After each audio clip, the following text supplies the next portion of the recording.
En tant qu'MAT, je pense qu'il est important quand on reçoit des étudiants qu'ils aient un temps d'observation avant la mise en pratique en classe.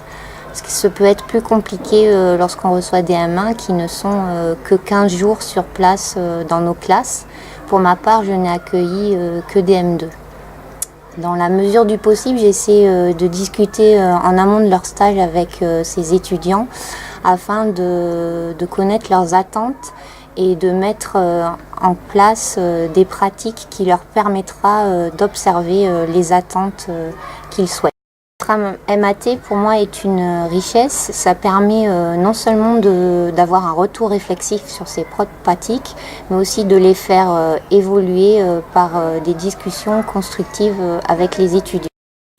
Souvent les étudiants, que ce soit des M1 ou des M2, ont beaucoup de questions sur la gestion de l'hétérogénéité, de la différenciation.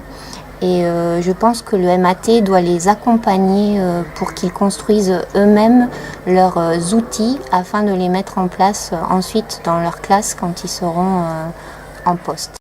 Je pense que le MAT ne doit pas se situer comme un modèle, mais plutôt comme un vivier d'expérimentation.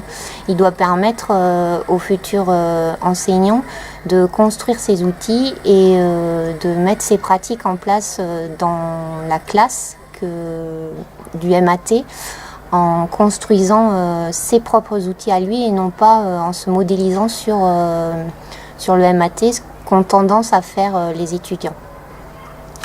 Cette année, j'ai par exemple aidé ma M2 à mettre en place sa séquence pour son dossier d'oral au concours. Elle a d'abord construit sa séquence seule, puis me l'a soumise en discussion avec le conseiller pédagogique d'art visuel, puisque son dossier était sur les arts visuels. Nous avons amené l'étudiante à modifier sa séquence en fonction des enfants auxquels son dossier s'adressait et en fonction des notions qui n'étaient pas toujours très recherchées par rapport au niveau de la classe.